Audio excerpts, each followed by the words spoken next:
Assalamualaikum warahmatullahi wabarakatuh. Apa kabar semuanya? Semoga selalu sehat, dilancarkan rezekinya, dimudahkan segala urusannya ya. Amin. Nah, di video kali ini saya akan berbagi informasi yaitu terkait jadwal pencairan bantuan PKH tahap 2 maupun BPNT tahap 2 tahun 2025. Kapan PKH dan BPNT mulai dicairkan kembali. Jadi simak jadwal dan tahapan-tahapan pencairannya ya. Maka dari itu simak terus videonya sampai selesai agar supaya tidak ketinggalan informasinya. Nah, program Keluarga Harapan atau PKH merupakan salah satu program unggulan pemerintah Indonesia yang bertujuan untuk mengurangi angka kemiskinan melalui bantuan sosial.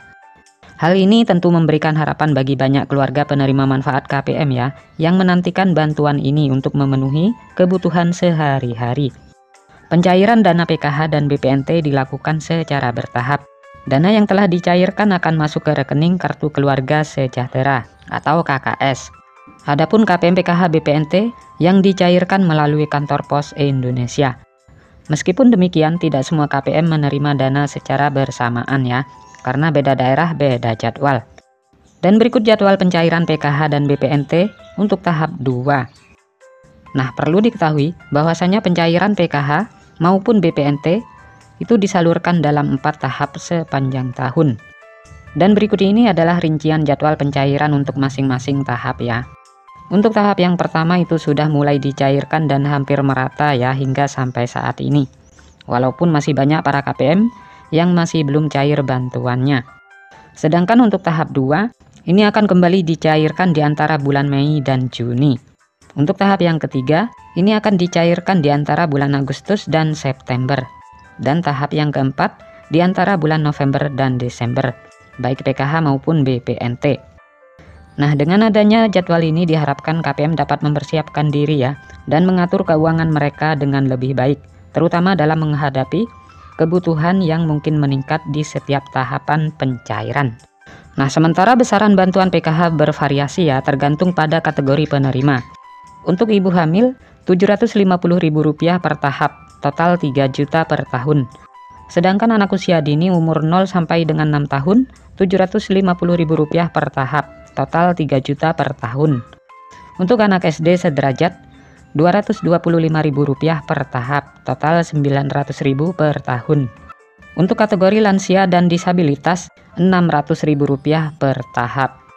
Nah, dengan adanya variasi besaran bantuan ini, pemerintah berharap dapat mencakup berbagai kebutuhan yang berbeda dari setiap kategori penerima, sehingga bantuan yang diberikan lebih tepat sasaran.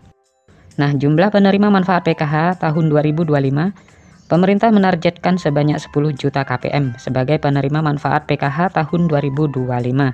Target ini menunjukkan komitmen pemerintah dalam mengentaskan kemiskinan dan memberikan dukungan kepada masyarakat yang membutuhkan.